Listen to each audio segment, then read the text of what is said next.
ఢిల్లీ పట్టణంలో గోపాల్ ఒక బ్యాగ్ ఫ్యాక్టరీలో నెలకు 10,000 జీతానికి పనిచేస్తూ ఉంటాడు. అతని కుటుంబం పల్లెటూరులో ఉంది. తను ఢిల్లీ వచ్చి నేటికి 2 ఏళ్లు ముగిశాయి. పూర్తిగా 2 ఏళ్ల తర్వాత తను తిరిగి ఇంటికి వెళ్లబోతున్నాడు. తను తన డబ్బు జీతమంతా యజమాని నుంచి తీసుకొని తన బట్టలను బ్యాగ్ లో సర్దుకుంటూ ఉన్నాడు. ఇన్ని రోజుల తరువాత నేను ఇంటికి వెళ్తున్నాను. ఇంట్లో అందరూ నన్ను చూసి ఎంతో సంతోషిస్తారు. గోపాల్ బస్ పట్టుకొని టౌన్ నుంచి ఊరొచ్చేశాడు. ఇక నేడు తను చాలా సంతోషంగా ఉన్నాడు. 2 సంవత్సరాల కోసం నేను ఏ కళ అయితే కన్నానో, ఏ కళ కోసం అయితే టౌన్ వెళ్ళానో అది ఇక పూర్తవుతుంది. ఇప్పుడు నేను సొంత ఇల్లు తీసుకోగలను. 2 సంవత్సరాల క్రితం గోపాల్ టౌన్ కి వెళ్లాడు. తను 1 లక్ష వరకు డబ్బు జమ చేశాడు. తను చాలా సంతోషంగా తన కుటుంబం ఉన్న బాలాపూర్ గ్రామం వైపు వచ్చేశాడు. తన ఇంటి వైపు వేసే ప్రతి అడుగులు తనకు ఆనందాన్ని ఇచ్చాయి. సోనియా, గురు, మమత నన్ను చూసి ఎంత సంతోషిస్తారో. గోపాల్ తన అద్దెంటికి చేరుకునే సమయానికి అతని అమ్మ మంచంపై పడుకొని ఉంటుంది. అలా దగ్గుతూనే ఉంటుంది. అతని భార్య మమత వంట చేస్తూ ఉంటుంది. ఇక వారి పిల్లలు గురు, సోనియా కింద చాప మీద కూర్చొని ఆడుకుంటూ ఉంటారు. అమ్మా, ఎలా ఉన్నావు? తన కొడుకును చూసిన గాయత్రి ఇంకా మిగతా వారందరూ చాలా సంతోషిస్తారు. గోపాల్, నువ్వొచ్చావా బాబు? నా బాబు, ఎలా ఉన్నావు నువ్వు? నేను బాగున్నానమ్మా. ఏవండి, మీరు అనుకోకుండా ఇలా కనీసం కబురైనా చెప్పలేదే? కబురు చెప్పుంటే మీ ముఖాల్లో ఉన్న ఈ ఆనందం నేనెలా చూడగలను? గురు, సోనియా త్వరగా వచ్చి తన నాన్నని పట్టుకుంటారు. అరే నా బంగారాలు, బాగున్నారా? చూడండి, మీ నాన్న మీకోసం చాక్లెట్లు, బట్టలు తెచ్చాడు. ఇంకా అమ్మా, అలాగే మమత, ఈ చీరలు మీకోసమే. నాన్నెంత మంచివాడో. నిజంగా నాన్న, మీరు మాకు ఎంతో గుర్తొస్తారు. గోపాల్ గురు, సోనియాను హత్తుకొని మురిసిపోతాడు. 2 ఏళ్లు పట్టిందారా నీకు రావడానికి? నీకు భార్య, పిల్లలు, సంసారం ఏమీ గుర్తురాలేదా? చాలా గుర్తొచ్చారమ్మా. కానీ త్వరగా వస్తే సొంత ఇల్లు కట్టుకోవాలనే డబ్బు ఎలా కూడబెట్టగలను? అయితే ఇప్పుడు మీరు ఇల్లు కట్టడానికి కావలసినంత డబ్బును సమకూర్చారా? హా మమత, మన ఇల్లు మనకవుతుంది. ఇక మనం ప్రశాంతంగా నిద్రపోవచ్చు. తరువాత రోజు గోపాల్ తన ఇంటి ఓనర్ని కలిసి బకాయి ఉన్న కిరాయి మొత్తం ఇచ్చేశాడు. దాని తర్వాత అతని దగ్గర 70,000 మిగిలిన్నాయి. ఇక వాటితో తన కోసం సొంత ఇల్లు తీసుకోవాలని అనుకున్నాడు. కానీ అక్కడ ఇళ్లన్నీ 2 నుంచి 3 లక్షల వరకు ఉన్నాయి. మరి తన బడ్జెట్ లో చాలా రోజులు తన కుటుంబం ఉండటానికి ఇల్లైతే వెతికాడు. కానీ తనకెక్కడా ఇల్లైతే దొరకలేదు. వచ్చారా అండి? ఏదైనా విశేషం జరిగిందా? లేదు మమత, నా దగ్గరున్న డబ్బుకు సరిపడా ఇల్లు దొరకలేదు. వెతుకుతూనే ఉన్నాను. నది దగ్గర ఏదో ఇల్లుందట, మనం ఎందుకు అది చూడకూడదు? సరిగ్గా చెప్పావు మమత. రేపే వెళ్లి నేను ఆ ఇల్లు చూస్తాను. తర్వాత రోజు గోపాల్ నది దగ్గర ఉన్న ఆ ఇల్లు చూస్తాడు. చూడు గోపాల్, రేట్ అయితే ఒకటే, పూర్తిగా 70,000. నీకు సరేనా చెప్పు? హా జమీందారు గారు, ఆ డబ్బైతే ఉంది నా దగ్గర. ఇల్లు కూడా నాకు బాగా నచ్చింది. ఇక్కడ ఎంత చల్లటి గాలి వస్తుందో. గోపాల్ తన కుటుంబంతో ఆ కిరాయి ఇంటి నుంచి ఇక నది దగ్గరున్న తన సొంత ఇంటికి వచ్చే సంతోషంలో ఉన్నాడు. బేవకూఫ్, 30,000 కూడా పోనీ ఈ ఇంటికి 70,000 చెల్లించి తీసుకున్నాడు. బేవకూఫ్ అని బేవకూఫ్. కొద్ది రోజుల తర్వాత గోపాల్ తన కిరాయి ఇంటిని వదిలి సొంత ఇంటికొచ్చాడు. గోపాల్, ఇప్పుడు మన ఇల్లు మనకొచ్చింది కదా, ఇక టౌన్ కు వెళ్లకు, ఇక్కడే ఉండి ఏదో ఒక పని చేసుకోనన్నా. అత్తయ్య సరిగ్గా చెప్పారు. హా నాన్న, మీరు టౌన్ కి వెళ్ళొద్దికా. సరే బాపా, నువ్వు చెప్పావుగా, నేను వెళ్ళను. తర్వాత రోజు నుంచి గోపాల్ ఒక పొలంలో 250 రూపాయలకు పనిచేయడం మొదలు పెట్టాడు. రోజంతా పనిచేసి సాయంత్రానికి ఇంటికి వచ్చి నది చల్లగాలి పీలుస్తూ తన కుటుంబంతో ప్రశాంతంగా ఉన్నాడు. ఇప్పుడు వాళ్ళని దోమలు కానీ వేడి కానీ సతాయించడం లేదు. అలా కొన్ని రోజులు గడిచాయి. కొన్ని రోజుల తర్వాత వర్షాకాలం వచ్చింది.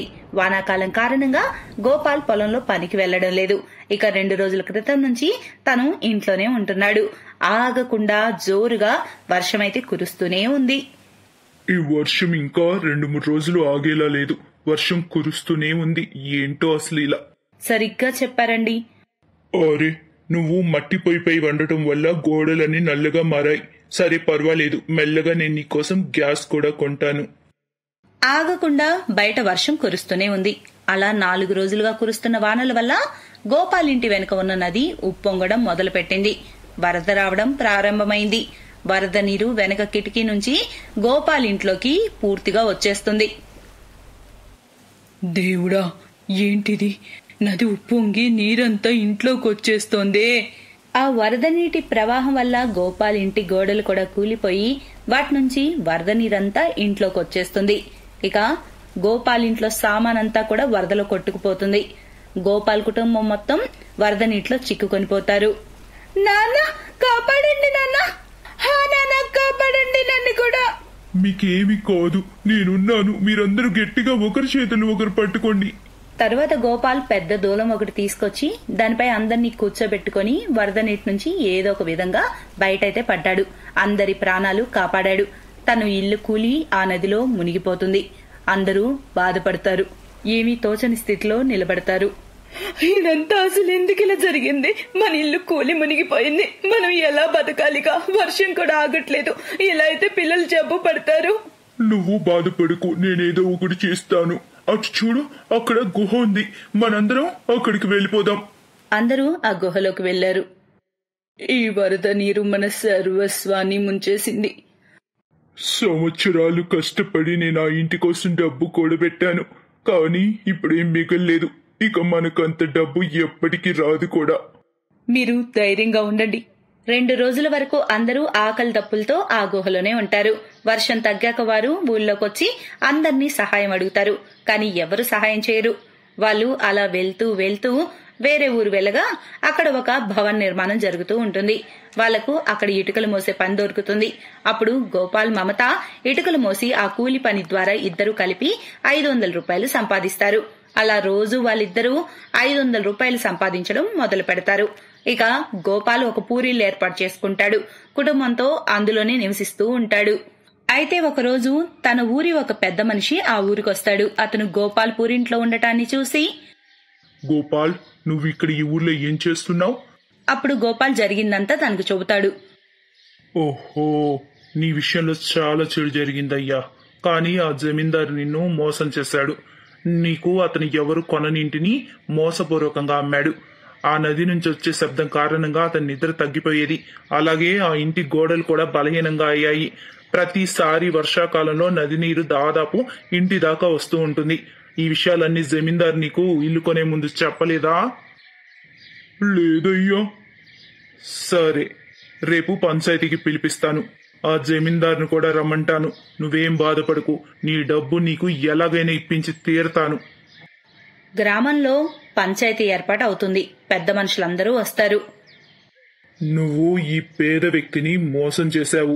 ఆ నదిలో ఎప్పుడైనా మునిగిపోతుందని తెలిసి కూడా ఆ ఇల్లు ఈ పేద వ్యక్తికి అమ్మేశావు. ఇక ఈ పంచాయతీ నిర్ణయం ఏమిటంటే జమీందారు గారు గోపాల్ డబ్బులు తిరిగిచ్చేయాలి. పంచాయతీ పెద్దల మాటలతో కంగారు పడ్డ జమీందార్ గోపాల్ కి డబ్బులు తిరిగిచ్చేస్తాడు. ఇక దాంతో గోపాల్ కొత్త గట్టి పునాది గల ఇల్లు నిర్మించుకుంటాడు. దానిలో అతను తన కుటుంబంతో సంతోషంగా ఉంటాడు. అది రాత్రి సమయం. చాలా వర్షం పడుతూ ఉంటుంది. ఆ వర్షంలో రాణి మరియు మీనా అనే ఇద్దరు అక్కా చెల్లెళ్ళు రోడ్డు పక్కన ఒక చెట్టు కింద నిలబడి వర్షం నుండి తప్పించుకునేందుకు ప్రయత్నిస్తూ ఉంటారు. కానీ ఆ వర్షం నుండి తప్పించుకోలేకపోతారు. వర్షపు చినుకులు పడ్డం వల్ల ఇద్దరు తడిచి ముద్దైపోతారు. వర్షంలో తడవడం వల్ల వాళ్లకు చాలా చలిగా అనిపిస్తుంది. అక్క, ఈ వర్షం ఎప్పుడు ఆగుతుంది? నాకు చాలా చలిగా ఉందక్క. ఆగిపోతుందిలే చెల్లి. కానీ వర్షం ఆగదు. మరుసటి రోజు ఉదయం వర్షం ఆగిన తర్వాత రాణి ఆరోగ్యం చాలా క్షీణిస్తుంది. తన ఒళ్ళు నిప్పులా కాలిపోయి చలితో వణుకుతూ ఉంటుంది. అక్క, ఏదోలా ఉందక్క. ఒళ్ళంతా నొప్పులుగా ఉన్నాయి. మీనా నిస్సహాయంగా చెల్లిని చూస్తూ ఉంటుంది. ఆమె ఎలాగోలా చెల్లిని భుజానికి ఎత్తుకుని ప్రభుత్వ హాస్పిటల్ వైపు బయలుదేరింది. ఏం కంగారు పడకు చెల్లి, మనం హాస్పిటల్కి వెళ్తున్నాం. డాక్టర్ గారు నీకు నయం చేసేస్తారుగా. డాక్టర్ గారా? కానీ ఆయన అమ్మని బాగు చేయలేరు కదా. తను చనిపోయిందిగా. అక్క, నేను కూడా చనిపోతానా అక్క? నేను చనిపోతే నువ్వెలా అక్క? అలాంటి మాటలు మాట్లాడకూడదు రాణి. నీకేం అవ్వదు, నేను నీకేమీ కానివ్వనుగా. మీనా మరియు రాణి జీవితం గత 1 సంవత్సరంలో పూర్తిగా మారిపోతుంది. వాళ్ల తండ్రి రాజు రైల్లో భేల్పూరి అమ్మేవాడు. భేల్పూరి బాబు, భేల్పూరి, మసాలా భేల్పూరి. ఒక్కసారి తింటే మళ్ళీ మళ్ళీ అడుగుతారు. ఏ బాబు, భేల్పూరి ఎంత? ఒక ప్లేట్ భేల్పూరి ఇవ్వు. రాజు సంపాదనతోనే అతని కుటుంబం ఎలాగోలా సాగిపోయేది. ఒకసారి ఏం జరిగిందంటే రాజు ఆరోగ్యం చాలా క్షీణిస్తుంది. మొత్తం ఒక వారం వరకు అతను మంచం మీదే ఉంటాడు. కానీ పేదవాడి జీవితం రోజూ బావి తవ్వి రోజూ నీళ్లు తాగాల్సిందే. అతను ఒక వారం ఇంట్లో ఉండడం వల్ల ఇంట్లో ఉన్న సరుకులన్నీ అయిపోతాయి. మీరెందుకు అర్థం చేసుకోవట్లేదండి? మీకు ఇంకా పూర్తిగా తగ్గలేదు. పనికి వెళ్ళాలని మీరు మొండితనం చేయకండి. లేదు జానకి, ఇప్పుడు నాకు బాగానే ఉంది. ఎన్నాళ్ళు ఇలా ఇంట్లో కూర్చుని ఉంటాను? ఇంట్లో చూస్తే ఏమీ లేవు. నేనుండగా నా వాళ్ళందరూ పస్తులుండడం నేను చూడలేను జానకి. జానకి మాట వినకుండా రాజు పనికి వెళ్తాడు. కానీ దురదృష్టవశాత్తు ట్రైన్ వస్తున్న పట్టాల మీద పడిపోతాడు. మరుక్షణమే మరణం అనే రాక్షసుడు రాజుని తీసుకుని వెళ్ళిపోతాడు.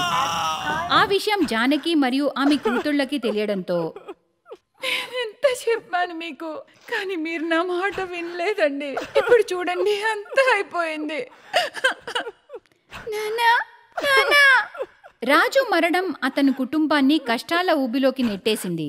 వాళ్ళు ఆ ఊబిలోంచి ఎంత బయటికి రావాలనుకున్నా అంతకంటే ఎక్కువ లోపలికి వెళ్ళిపోయేవారు.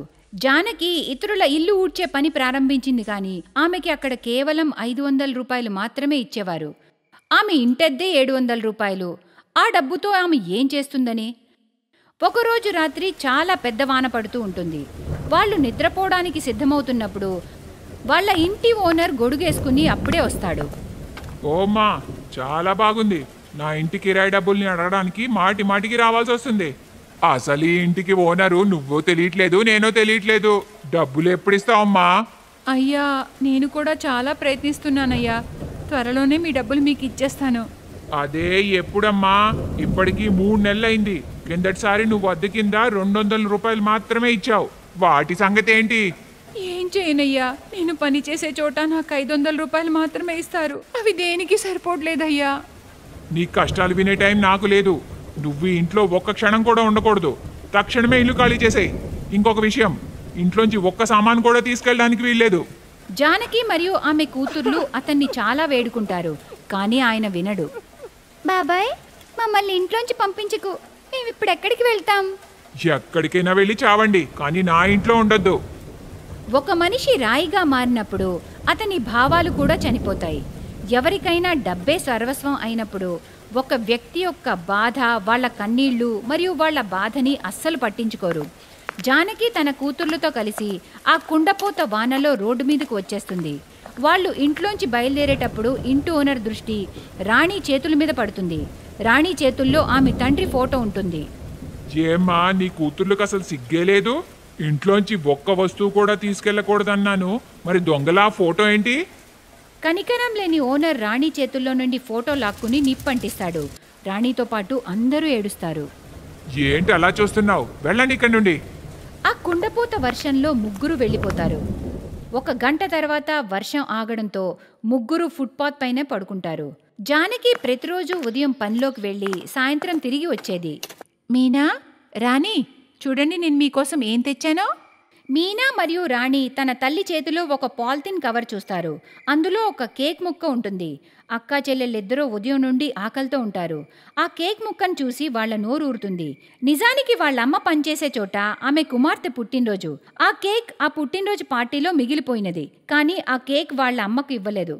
వాళ్ళు ఆ కేక్ని డస్ట్బిన్లో పడేస్తారు. కానీ జానకి అది చూసి ఆమె పిల్లల కోసం ఆ కేక్ని తీసుకుని వస్తుంది. అమ్మా, కేక్ చాలా బాగుంది. రేపు కూడా తెస్తావా అమ్మా? కానీ మరుసటి రోజు జానకి జీవితాన్ని నాశనం చేయడానికి దురదృష్టం అనే రాక్షసుడు అక్కడికి వస్తాడు. జానకి డస్ట్బిన్లోంచి కేక్ ముక్క తీసుకుని ఇంటికి వెళ్ళినందుకు ఆమె యజమానురాలు ఆమెను చాలా కోప్పడుతుంది. నన్ను అడగకుండా కేక్ ఎలా తీసుకెళ్తావే? అమ్మగారు, కేక్ చెత్తబుట్లో పడేశారు. అయితే చెత్తబుట్టేమైనా మీ అయ్య కొనిచ్చాడా? అది మాదే కదా. నేను సీసీటీవీలో చూశాను కనుక సరిపోయింది. ఇంతకు ముందు దొంగతనం చేసి ఏమేం తీసుకెళ్లావో? లేదమ్మా, నేను పేదదాన్ని కానీ దొంగను కాదు. పేదవాళ్ళు దొంగలే ఉంటారే. ఒక దొంగను నేను ఇంట్లో పెట్టుకోలేను. తక్షణం వెళ్ళవా ఇక్కడి నుండి. జానకి నోటి నుండి మరోసారి విన్నవించే మాటలు వెలువడుతున్నాయి. కానీ ఆమె యజమానురాలు ఒక రాయిలా మారిపోతుంది. ఆమె ఉద్యోగం పోతుంది. ఆ రోజు ఆమె ఇంటికి తిరిగి వస్తుండగా దారంతా అదే ఆలోచిస్తూ ఉంటుంది. ఇప్పుడు ఎలా? నా పిల్లలకి ఏం పెట్టాలి? దేవుడా, ఎందుకు ఇలా శిక్షిస్తున్నావు మమ్మల్ని? జానకి దుఃఖంలో మునిగిపోయి ప్రమాదాన్ని చూసుకోకుండా రోడ్డుపైనే నడుస్తూ ఉంటుంది. అప్పుడు అనుకోకుండా ఒక పెద్ద ట్రక్ వచ్చి ఆమెను గుద్దేసి వెళ్ళిపోతుంది. ఆ తర్వాత ఆమెని ఆసుపత్రికి తరలించగా అప్పటికే ఆమె మృతి చెందింది. రాణి మరియు మీనా అనాథులైపోయి చాలా ఏడుస్తారు. వాళ్ళిద్దరి కళ్ళు ఎప్పుడూ కన్నీళ్లతోటే నిండి ఉండేవి. పిల్లలిద్దరూ అడుక్కోవడం ప్రారంభిస్తారు. కాళ్ళు చేతులు బాగానే ఉన్నాయి, ఇద్దరూ కష్టపడి ఏదైనా పని చేసుకోవచ్చు కదా, వెళ్ళండి ఇక్కడ నుండి, పొద్దున్నే అడుక్కోవడానికి వచ్చేస్తారు. ఆ అక్క చెల్లెళ్ళు పని కోసం చాలా వెతుకుతారు, కానీ దొరకదు. ఆ తర్వాత ఒకరోజు వాళ్ళ దృష్టి చెత్త కాగితాలు ఏరుకునే ఒక కుర్రాడు మీద పడుతుంది. ఆ కుర్రాడిని అంతా కనుక్కుని వీళ్ళు కూడా చెత్త కాగితాలు ఏరుకునే పని మొదలు పెడతారు. ఇద్దరు చెత్త కాగితాలు సేకరించేవారు. ఆ తర్వాత ఒక పెద్ద సేటుకు అమ్మేవారు. పాత విషయాలన్నీ ఆలోచిస్తూ మీనా హాస్పిటల్కి చేరుకుంటుంది. బాగా వర్షంలో తడవడం వల్ల ఆమెకి నిమోనియా వచ్చింది. నేను మందులు ఇస్తున్నాను, కానీ మళ్ళీ వర్షంలో తడవకూడదు. ఫుట్పాత్ పై నివసించేవారు వర్షం నుండి ఎలా తప్పించుకుంటారు? దేవుడి దయ వల్ల కొద్ది రోజుల వరకు వర్షం పడలేదు. అయితే మీనా ఆ చెత్త కాగితాలు అమ్మేందుకు వెళ్ళగా అక్కడికి ఒక కస్టమర్ వస్తాడు. ఏమన్నా చెత్త కాగితాల బిజినెస్ తోటి చాలా బాగా సంపాదిస్తున్నావే, కొత్త ఇల్లు కూడా కొన్నట్టున్నావు. చెత్త కాగితాలతో ఇల్లా? ఆ మాట వినగానే మీనా కళ్ళు మెరిసిపోతాయి. కానీ ఆమెమీ పెద్ద సేటు కాదు కదా చెత్త కాగితాలమ్మి ఇల్లును కొనుక్కోవడానికి. అప్పుడు ఆమె సేకరించిన గాజు సీసాలను మాత్రమే అమ్మింది. ఆమె ప్లాస్టిక్ బాటిల్స్తో తన ఇంటిని నిర్మించడం ప్రారంభించింది. మీనక్క, ఈ బాటిల్స్తో ఏం చేస్తున్నావు? అన్ని బాటిల్స్ అమ్ముడుపోలేదా? రాణి, నేను ఈ ప్లాస్టిక్ బాటిల్స్తో మన కోసం ఇల్లు చేస్తాను. ఇల్లా? అవునా అక్క? నేను ఇంట్లోనే ఉంటాను. వర్షంలో తడిచి మళ్ళీ జ్వరం తెచ్చుకోలేను. చూడు, నాకు జ్వరం వచ్చిందంటే నీకెంత పని చేయాల్సి వస్తుందో. నువ్వు దాని గురించి ఏమీ ఆలోచించకు రాణి. జీవితంలో అందరూ పని చేయాల్సిందే. నేను నీకొక మాట ఇస్తున్నా, మనకు కూడా ఒక ఇల్లుంటుంది. చూస్తుండు, మనల్ని ఎవ్వరూ ఇక్కడి నుండి బయటికి పంపించరు. మీనా కఠోర శ్రమ మరియు ఆలోచనతో 2 నెలల్లో ప్లాస్టిక్ బాటిల్స్తో ఇల్లు కడుతుంది. ఆ ఇంటిని ఎవరు చూసినా వాళ్ల కళ్ళు బైర్లు కమ్మేవి. ఆ అక్కా చెల్లెలని పొగడకుండా ఎవ్వరూ ఉండలేకపోయేవారు. ఈరోజు ఆ అక్కా చెల్లెలిద్దరూ అదే ఇంట్లో ఉంటున్నారు. వాళ్ళు పరిస్థితులకి భయపడి లొంగిపోలేదు. అలా కాకుండా వాళ్ళు కష్టార్జితంతో పరిస్థితిని వాళ్ల ఆధీనంలోకి తెచ్చుకున్నారు. Best buddies. హలో ఫ్రెండ్స్, ఈ వీడియో చూసినందుకు మీకు ధన్యవాదాలు. ఒకవేళ మీకు ఈ వీడియో నచ్చినట్లయితే దయచేసి లైక్ చేసి సబ్స్క్రైబ్ చేయండి మరియు ఈ వీడియోపై కామెంట్ చేయండి. ఇంకో విషయం, షేర్ చేయడం మర్చిపోకండి. ఇలాంటి మరిన్ని వీడియోలు మీరు చూడాలనుకుంటే కిందనే ఉన్న బెల్ బటన్ని నొక్కండి. చూస్తూనే ఉండండి